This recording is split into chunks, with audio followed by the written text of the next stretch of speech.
नीचे यार। सबसे पहले तो मैं नीचे इलेक्शन कमीशन का आभार मानता हूं कि एक 2 दिन का विराम बीच में मिल गया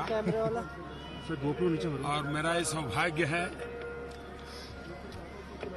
कि आध्यात्मिक चेतना की भूमि पर जाने का मुझे कई वर्षों से अवसर मिलता रहा है। इन दिनों केदारनाथ बार बार आने का मौका मिलता है।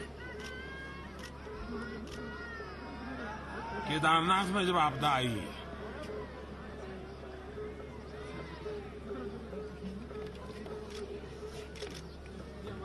और उस समय मैं यहां पहुंचा था, दिल में एक कसक थी कि कुछ करना चाहिए।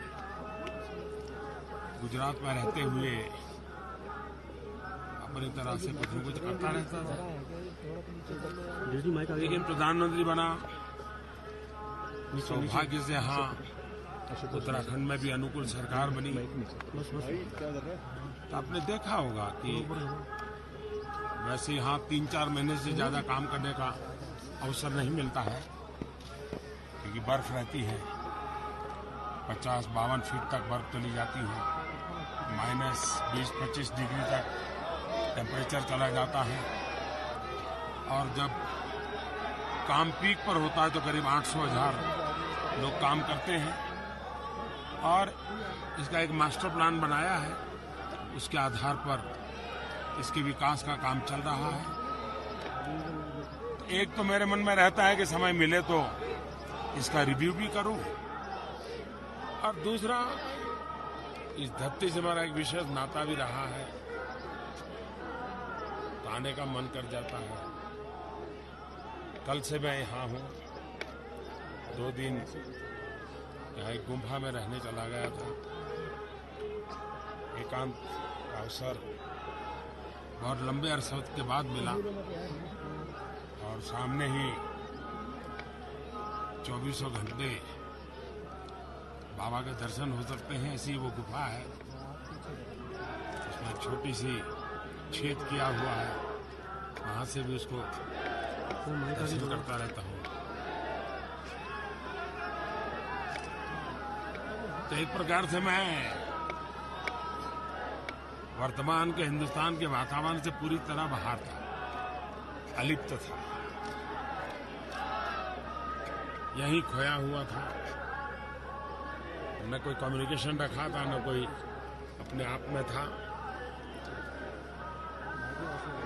यहाँ का जो डेवलपमेंट का मेरा मिशन है, उसमें प्रकृति, पर्यावरण और पर्यटन, वो तो हर प्रकार से संभाला जाए, लेकिन यहाँ की आस्था और श्रद्धा है, उसको हम और अधिक संभालने के लिए क्या केयर कर सकते हैं। हम कोई आध्यात्मिक चेतना में इजाफा तो नहीं कर सकते, लेकिन उसमें कठिनाइयां, रुकावटें डालने से तो अपने आप को बचा सकते हैं। तो मेरी कोशिश ये है कि उस दिशा में कुछ प्रयास करो। अच्छी टीम मिली है मुझे, डेडिकेटेड टीम है, वो काम कर रही है। मैं कभी वीडियो कॉन्फ्रेंस से मॉनिटरिंग करता हूँ, खुद वीडियो से पूरा यहाँ का व्यूज लेता रहता हूँ। कभी कभार मैं देख रहा हूँ कि जब ये यात्रा का कबाड़ खुलते हैं तो सामान्य मानवी को तो ऐसा लगता है चलो भाई कबाड़ खुले हम जाए। इसके पहले 2 महीने तक सैकड़ों लोगों को काम करना पड़ता है, रास्ते खोलने पड़ते हैं, बर्फ हटानी पड़ती है, यहाँ जो आवश्यकता है वो सामान पहुँचाना पड़ता है, क्योंकि एवरेज धीरे धीरे करके डेली 25,000 लोग पहुँचते हैं, तो उन सबको सुविधा मिले। एक प्रकार से ये व्यवस्था की दृष्टि से बहुत बड़ा काम होता है, लेकिन हमारे देश में इन चीज़ों की ज़्यादा चर्चा बहुत कम होती है।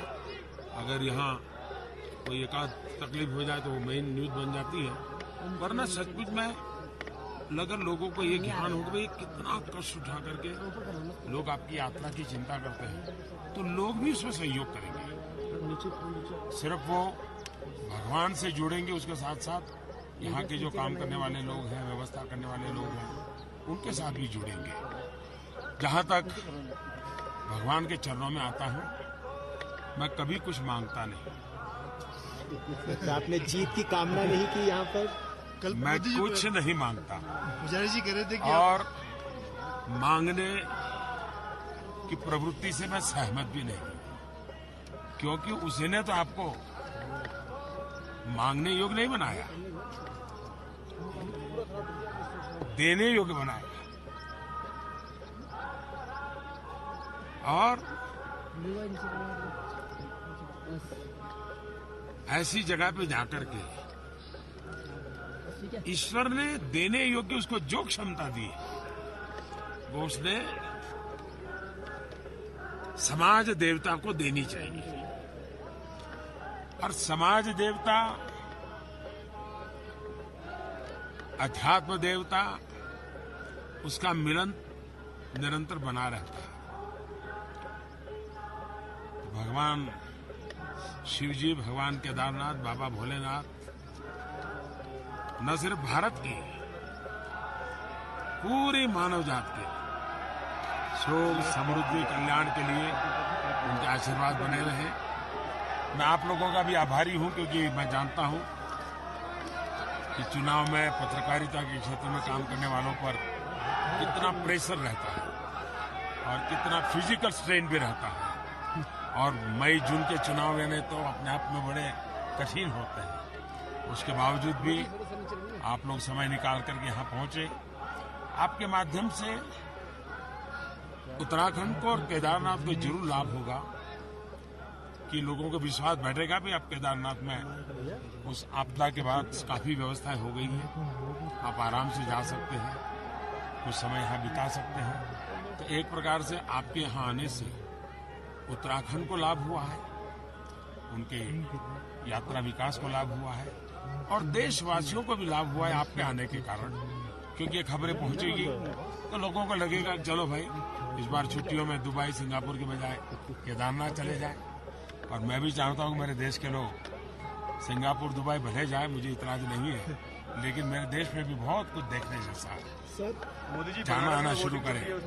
मैं फिर एक बार आप सबका बहुत बहुत आभार व्यक्त करता हूँ और ईश्वर से प्रार्थना करता हूँ कि आप लोगों को भी कोई कष्ट न हो, आराम से अपने यहाँ स्थान पर वापस पहुंचे। ईश्वर आपकी कृपा करे। गरुड़